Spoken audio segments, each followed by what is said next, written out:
Hello friends, welcome to नास्तिकेस। चलिए शुरू करते हैं बिना ईश्वर के नाम लिए।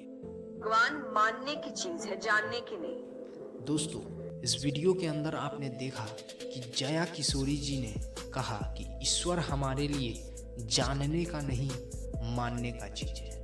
तो इस बात में कितनी सत्यता है, चलिए हम इसकी जांच एक कहानी के माध्यम से करते हैं। बहुत समय पहले की बात है।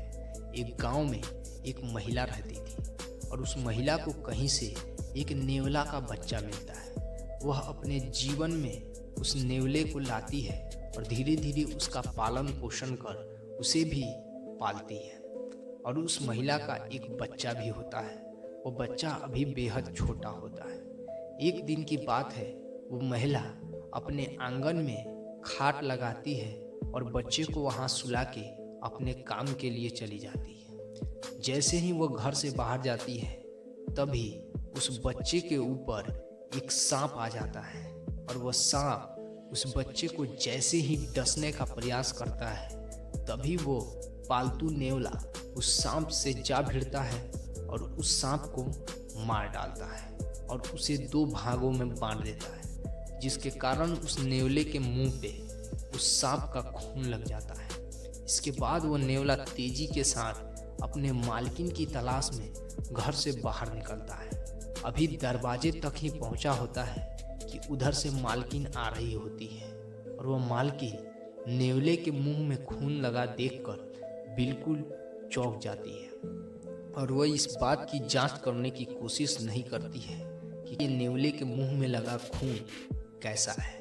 वह पास में पड़े डंडे को उठाती है और उस नेवले को पीट पीट के मार डालती है। उसके बाद वो अपने पुत्र प्रेम में वियोग से तड़पती हुई दौड़ती हुई अंदर जाती है। जब घर के अंदर जाती है और अपने बच्चे को सुरक्षित पाती है और उसी के बगल में पड़े हुए सांप को मरे हुए दो टुकड़े में बटे हुए पाती है, तो उसको समझ में आ जाता है कि ये वारदात असल में हुआ क्या है। फिर वह दौड़ते हुए उस नेवले के पास जाती है और उस नेवले को बार बार झकझोर के जगाने की कोशिश करती है, पर बहुत देर हो गई होती है और वह नेवला अपने जीवन काल को समाप्त कर लिया होता है। उसके बाद वो महिला उस नेवले को बार बार जगाने की कोशिश करती है, पर वह नेवला जगता ही नहीं है। उसके बाद वह महिला बहुत ही अफसोस जताती है। तो कहा जाता है कि अब पछतात होत का, जब चिड़िया चुग गई खेत।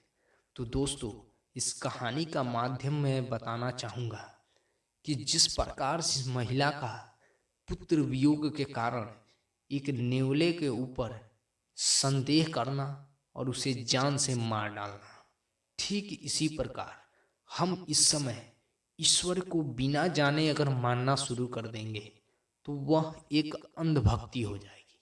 और अंधभक्ति के अंदर हम जब प्रवेश करते हैं तो हम अपनों को ही अपना दुश्मन समझना शुरू कर देते हैं और ईश्वर के नाम पर अपने ही लोगों का खून बहाना शुरू कर देते हैं।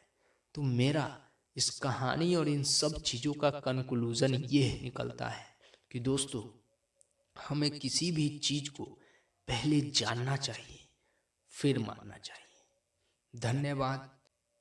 ईश्वर से दूर रहें, सुरक्षित रहें और हमेशा चमकते रहें।